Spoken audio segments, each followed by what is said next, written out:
So, magandang hapon po sa inyo lahat.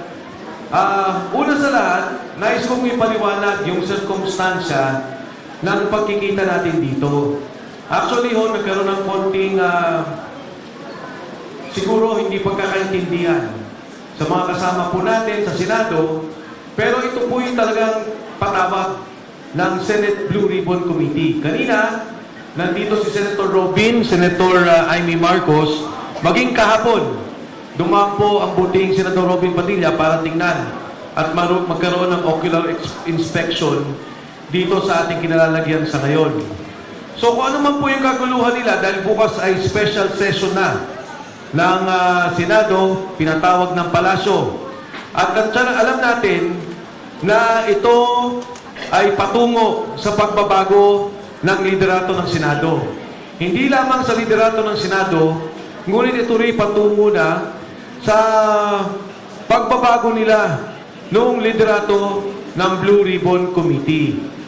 Kaya po minabuti namin na kunin na ang pagkakataong ito dahil maring ito na ang huling pampapahayag ng ating mga buting sundalo, ang ating mga bayani na nagsalita noong unang Blue Ribbon Committee hearing. Ngayon may karagdagan na 4 nakasama natin, papakilala mamaya ni Atty. Levy Baligod, at mamaya ipapagpatuloy nila yung naantalang presentasyon na dapat nilang ipinagpatuloy noong nakalaang Blue Ribbon Committee hearing na isinagawa ng Senado. Napaka-delikado po ang sitwasyon ng ating bansa. Napakagulo ng sitwasyon ng ating bansa. Ang mga demokratikong institusyon katulad ng Senado ay binababoy, ginigipit, maging ang mga senador. Yun lang ang pagpunta nila dito ay marami ng mga pananakot na naganap. Maraming panggigipit, kaya marahil iniiwan natin sa kanila yan na pag-usapan at tingnan kung ano ang kanilang gagawin bilang grupo. Bagkus, hindi ho dapat mahinto ang paglabas ng katotohanan. Wala naman tayong ibang gusto kung hindi sabihin talaga kung ano ba yung usapin ng pera, kung ano ba yung usapin ng pondo delivery ng maleta. Kung naalala nyo, halos mag-iisang taon na, etong July, magkakaroon ulit ng SONA. Ang sabi, imbestigahan, alamin, ang eksaktong salita, maya naman kayo. Ngayon mag-iisang taon na, kaming mga nasa harap ninyo, lahat kami nakasuhan na. Yung mga nagsasalita ng korupsyon, yung mga naglalabas ng katotohanan, ang nakakasuhan. Doon sa flood control scandal, ang meron lang kaso siguro 6 sa mga kilalang tao. 3 doon, meron pang kasama pa bilang witness o state witness ng Estado. Hindi na pwedeng kasuhan. Wala nang pondong pwedeng kunin sa kanila at mabalik sa kabanlang bayan. Ito ang galit ng taong bayan. Ito ang galit ng Pilipino. Yung katotohanan, patuloy na ayaw palabasin. Kaya yung sinasabing usapin ng liderato ng Senado, yung sinasabing Constituent Assembly, wala yun sa aking palagay at sa palagay ng maraming tao. Ang talagang problema yung Blue Ribbon Committee.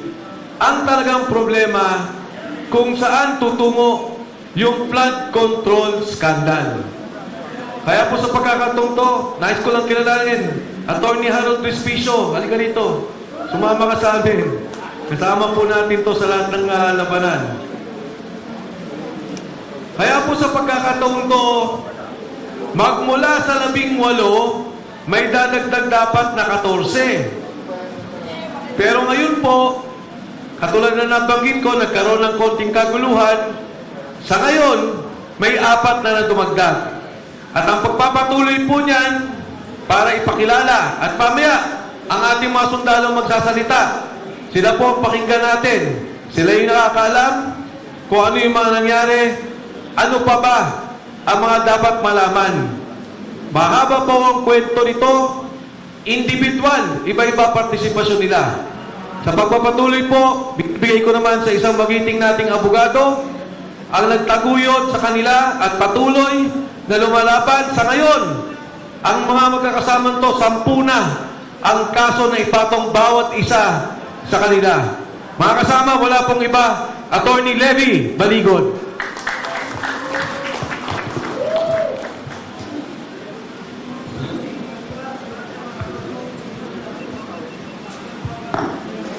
Magandang hapon po sa inyong lahat.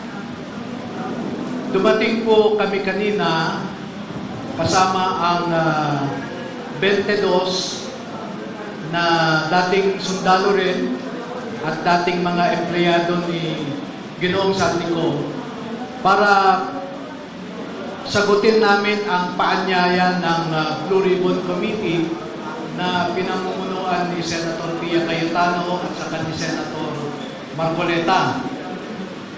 At makita nyo po, alas 10, tumupad kami sa kanilang imbitasyon. Pero alas 2 na ay wala pa sila. At naiparating po sa amin na matindi ang panggigipit, pananakot. Kaya hindi yata sila nakarating ngayon. Kung ang ating mga senador ay not subjected to such pressures, ganun na rin po ang maaari naming sabihin na sa ilang buwan na, araw-araw, ay tinatakot ang ating mga witnesses, no? Itong mga 18 plus 4 na witnesses natin. Araw-araw po yan, dumadaan kami sa pananakot, dumadaan din po sila sa panunuhol, no?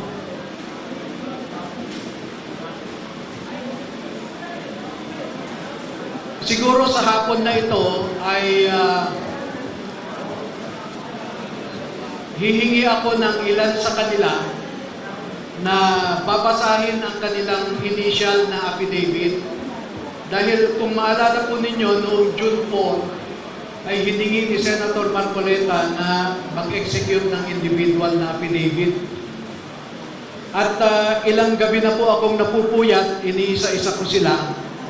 At sa katotohanan, kaninang umaga lang ako natapos na mag-print dito sa initial nila na affidavit. Hindi ko pa po naisali sa kanilang affidavit yung mga picture, no, na ibinahagi nila sa akin. So, pwede po bang... Pwede ba?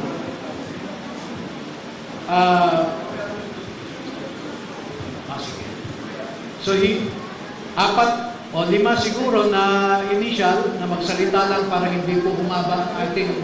Attorney Levy, pakilala mo muna yung bagong 4 na sumama sa grupo. Sige lang.